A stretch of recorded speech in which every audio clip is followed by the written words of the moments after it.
Os dons de Cristo para o aperfeiçoamento dos salvos. Texto áureo. Mas a graça foi dada a cada um de nós segundo a medida do dom de Cristo. Efésios 4:7. Verdade aplicada. Os dons de Cristo visam prover à Igreja o necessário para proporcionar o indispensável aperfeiçoamento dos salvos até que ele venha. Objetivos da lição: apresentar a relevância dos dons ministeriais na Igreja, mostrar que os dons ministeriais são atuais e expor a variedade de dons e a multiforme graça de Deus. Texto de referência: Efésios capítulo 4, versículo 11 ao 14. E ele mesmo deu uns para apóstolos, e outros para profetas, e outros para evangelistas, e outros para pastores e doutores, querendo o aperfeiçoamento dos santos, para a obra do ministério, para a edificação do corpo de Cristo, até que todos cheguemos à unidade e ao conhecimento do Filho de Deus, a varão perfeito, à medida da estatura completa de Cristo, para que não sejamos mais meninos inconstantes, levados em roda por todo o vento de doutrina, pelo engano dos homens que, com astúcia, enganam fraudulosamente. Leituras complementares. Isaías 40, versículo 11. O pastor apacenta as ovelhas. Amós 3:12. O pastor protege as ovelhas. Atos 21:8. O ministério de evangelista. 1 Coríntios capítulo 14, versículo 3. O objetivo do dom de profecia. 1 Coríntios 14, versículo 32. Sensatez quanto aos dons. E 1 de Timóteo 4:14. Não despreze o dom de Deus. Introdução. O apóstolo Paulo nos faz ver que o Senhor, que venceu e foi exaltado segundo a sua graça, concede à sua igreja dons necessários para o pleno desenvolvimento do corpo de Cristo, para que alcancem a maturidade espiritual necessária. Capítulo 1. Conhecendo os dons ministeriais. Os dons ministeriais foram ofertados aos crentes como um dom pessoal, com a finalidade de que seja exercido de modo a promoverem o desenvolvimento espiritual e o fortalecimento da Igreja de Cristo. Sendo assim, os dons ministeriais não são distribuídos aos crentes para o seu próprio interesse. Todavia, eles são dados por Cristo para servirem aos interesses da Igreja. 1.1. A atualidade dos dons de Cristo. Não é segredo para ninguém que somos conhecidos como um povo pentecostal, que crê intensamente na atualidade das manifestações dos dons do Espírito Santo. A respeito dos dons ministeriais, vemos que Paulo, em sua carta aos Efésios, está muito interessado que os crentes tenham o conhecimento verdadeiro de cada dom. Craig Keener, na sua obra O Espírito e a Igreja, página 121, observa que em Efésios 4, versículos 7 ao 11, após o Senhor Jesus Cristo vencer e ser exaltado, concede ao seu corpo um grupo especial de pessoas que, por sua vez, mobilizarão os outros membros do corpo de Cristo para os seus ministérios. Assim, é possível afirmar que, enquanto a Igreja estiver na terra, precisará de mais maturidade e unidade, sendo então necessário que os dons continuem a se manifestar. O bispo Abner faz um comentário sobre isso. Paulo ensina que os dons são conhecidos por Cristo por meio do Espírito Santo. Efésios 4, versículo 8 ao 10. Nós lemos aqui que Cristo, subindo ao alto, levou cativo o cativeiro e deu dons aos homens. Paulo faz referência ao Salmo 68, versículo 18, que fala acerca do triunfo de Deus, representado pela volta da Arca da Aliança ao seu santuário original após a derrota dos inimigos de Israel. De igual modo, Jesus triunfou na batalha contra o império do mal. Paulo traça aqui a imagem de um conquistador militar, levando seus cativos e dividindo os espólios com seus seguidores. O relato é uma declaração profética sobre a vitória de Cristo no Calvário e a sua ascensão. Cristo, conquistando seu lugar no céu, deu dons à Igreja. 1.2. Os dons ministeriais estão disponíveis para a edificação da Igreja.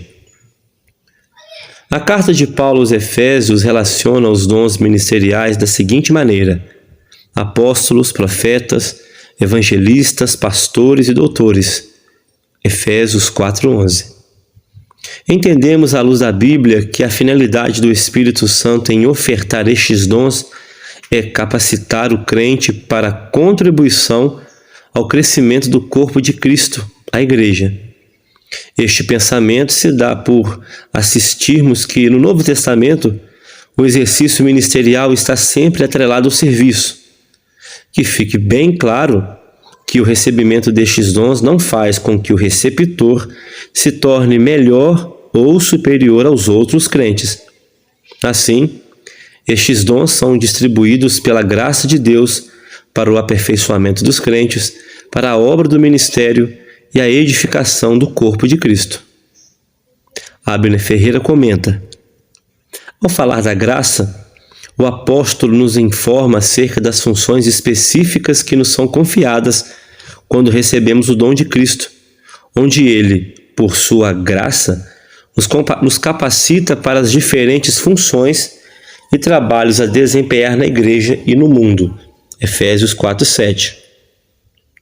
O termo usado aqui não faz referência a uma habilidade natural, um dom. No sentido cristão, é uma concessão sobrenatural de Deus a nós. Quando estes dons e capacidades são exercidos no poder do Espírito, os membros da Igreja de Cristo se tornam uma poderosa influência tanto na sociedade quanto na vida de seus irmãos em Cristo. 1.3. Cristo repartiu os dons com os homens. Quanto mais estudamos sobre os dons ministeriais, mais apreciamos as riquezas da graça e da sabedoria do Senhor Jesus Cristo. Observamos à luz das Escrituras que Ele aqui distribui estes dons para capacitar os crentes, para que estes se desenvolvam espiritualmente, de modo a fortalecer a unidade do corpo de Cristo. Desse modo, todo aquele a quem o Senhor escolher como instrumento e lhe conceder os dons para o ministério, deve segui-lo diligentemente, buscando compreender o que ele pode fazer para o crescimento e edificação da Igreja.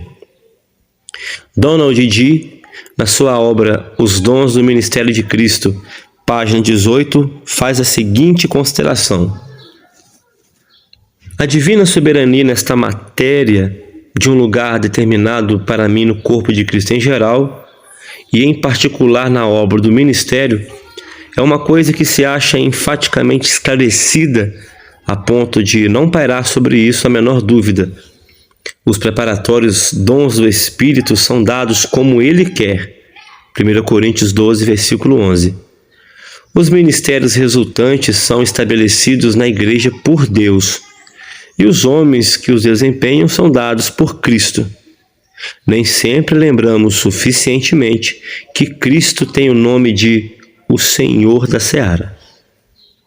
No capítulo 1, nós aprendemos que os dons ministeriais são ofertados aos crentes para promover o desenvolvimento espiritual e o fortalecimento da Igreja.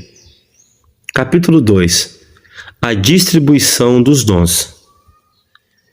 Tenhamos em mente que o apóstolo Paulo discorreu nos primeiros 3 capítulos da carta aos Efésios sobre o grande plano de Deus, o seu propósito, a sua ação redentora, e apresentou a Igreja como agente e representante desse plano.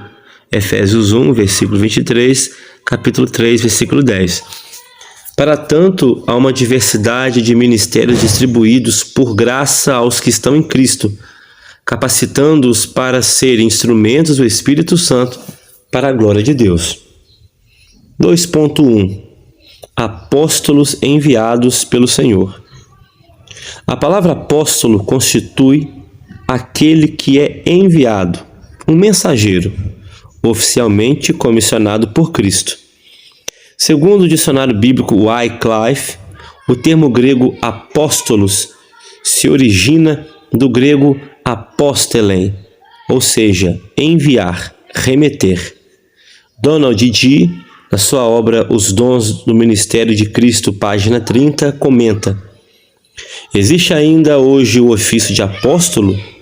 Em 1 Coríntios 12, versículo 28, está escrito que Deus estabeleceu este ministério dentro da sua igreja.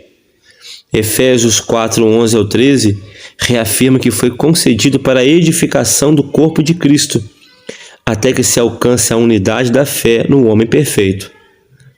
A partir destes argumentos, o destacado escritor afirma haver base para o exercício de uma forma de ofício apostólico em operação no corpo de Cristo. A Bíblia apresenta homens de Deus que também foram considerados apóstolos, além dos 12, conforme lemos em Atos 14:14 e Romanos 16, versículo 7. Abner Ferreira faz o seguinte comentário: o termo apóstolo significa aquele que é enviado, um mensageiro. Evidentemente que hoje não temos apóstolos com as credenciais dos primeiros, convocados pessoalmente pelo Senhor, andaram com Jesus ao longo do seu ministério e testificaram que Jesus era o Senhor ressuscitado. Porém, é possível considerar que há ministros exercendo um ministério de caráter apostólico. 2.2 Profetas, portadores da mensagem divina. Entendemos que o profeta do Novo Testamento não tem a mesma posição e destaque do profeta do Antigo Testamento. Em sua carta aos Efésios, quando Paulo apresenta os chamados dons ministeriais, vemos que os profetas ali citados são nivelados àqueles que pregam a palavra de Deus.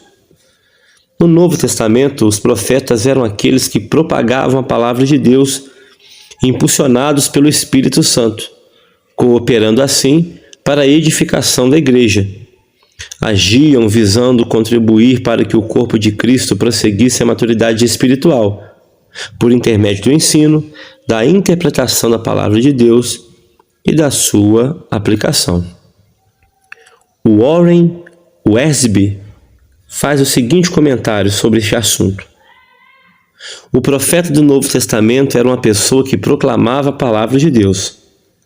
Os cristãos da igreja primitiva não tinham Bíblias e o Novo Testamento ainda não havia sido terminado de ser escrito. De que maneira então as congregações locais poderiam saber qual era a vontade de Deus? O Espírito compartilhava a verdade de Deus com os que possuíam o dom de profecia.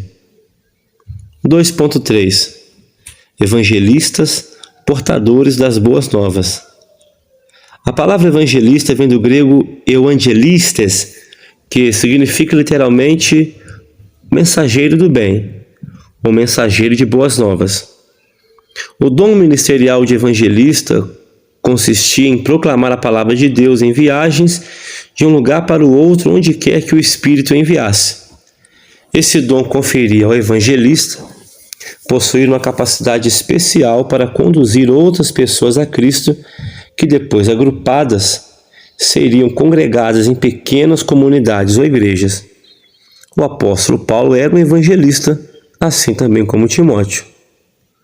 Warren Wiersbe faz o seguinte comentário: os apóstolos e profetas lançaram os alicerces para a igreja, e os evangelistas edificaram sobre estes fundamentos ao ganhar os perdidos para Cristo. Por certo, na igreja primitiva, cada cristão era uma testemunha, assim como também devemos ser hoje. Porém, continuam existindo pessoas que possuem o dom de evangelizar. O fato de um cristão não possuir este dom não é desculpa para a falta de interesse pela alma dos perdidos e pela negligência no testemunho. No capítulo 2, nós aprendemos que existe uma diversidade de ministérios distribuídos por graça aos que estão em Cristo, capacitando-os para serem instrumentos do Espírito Santo. Capítulo 3. A variedade de dons e a multiforme graça de Deus. David Lim na sua obra Teologia Sistemática, páginas 471 e 462, considera: existem muitos dons e nenhuma das listas visa ser exaustiva. 21 deles são listados no Novo Testamento. Todos são complementares entre si e nenhum é completo em si mesmo. O fato de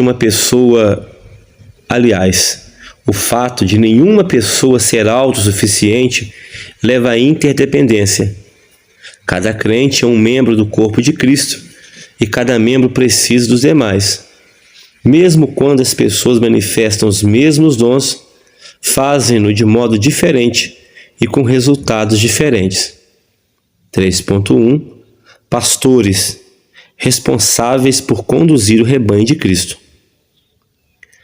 O dom de pastorear se desponta quando, pela capacitação do Espírito, o obreiro é levantado por Deus para resguardar, proteger, conduzir, em cuidar da sã doutrina, refutar as heresias que surgem no seio da igreja, tendo o dever de ser exemplo da pureza e da sã doutrina.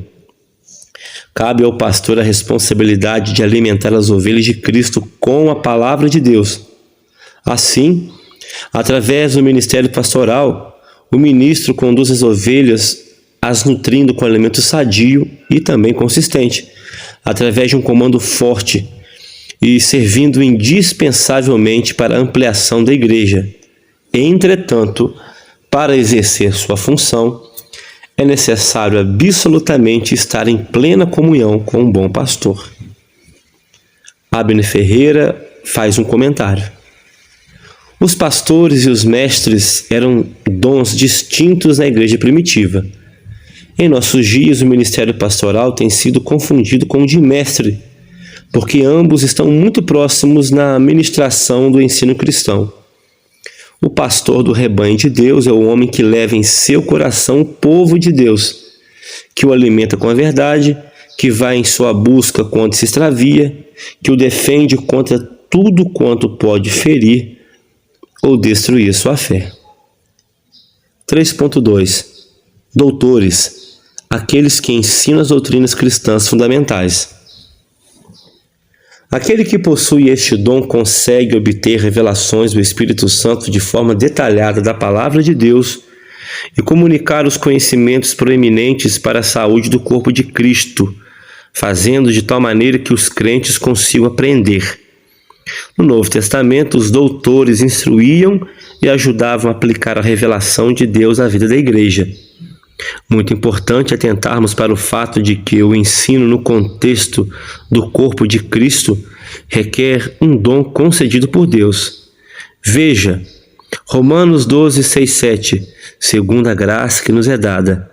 1 Coríntios 12, 28, pois Deus na igreja. Efésios 4, 11, e Ele mesmo Deus. Portanto, não basta ter o dom natural de ensinar. Elinaldo Renovato comenta: entre os dons ministeriais concedidos por Deus, e estes para a edificação e aperfeiçoamento dos santos, nas igrejas locais, está o doutor ou mestre. Não é um dom muito reconhecido em geral nas igrejas cristãs, e isso por falta de entendimento acerca do seu valor ou até por preconceito contra estes termos. 3.3 Outros dons ministeriais a serviço da igreja. O apóstolo Paulo, assim como fez com a igreja de Éfeso, de igual modo apresenta à igreja de Corinto uma relação de alguns dons e acrescenta outros que podem ser enquadrados na categoria de dons ministeriais, a saber, apóstolos, profetas, doutores, milagres, curas, socorros, governos e variedade de línguas. O apóstolo Pedro também enfatiza que a vida dos discípulos de Cristo é marcantemente caracterizada pelo serviço aos outros e que, para tanto, a multiforme graça de Deus opera na vida de cada um através da dinâmica dos dons segundo as necessidades que vão surgindo. O Espírito Santo não está limitado a uma rígida lista. Suas operações, manifestações e ministérios são diversos e surpreendentes sempre em consonância com a palavra de Deus e para a glória de Deus. Abner Ferreira considera: o que o apóstolo realmente quer dizer com isso é que os santos sejam colocados em condições adequadas para liderar, conduzir, cuidar e instruir o corpo de Cristo. Ele concedeu alguns em particular para que treinem os outros membros, para que todos os santos sejam treinados para algum aspecto do trabalho dentro do ministério, o que resultará no crescimento do corpo. No capítulo 3, nós aprendemos que os dons ministeriais capacitam o cristão para servir ao Senhor e à Igreja. Conclusão: conforme foi possível apurar, os dons ministeriais são amplos e capacitam o crente, dando-lhe recursos para poder servir ao Senhor e à sua Igreja, para que esta cresça gradativamente. Amém.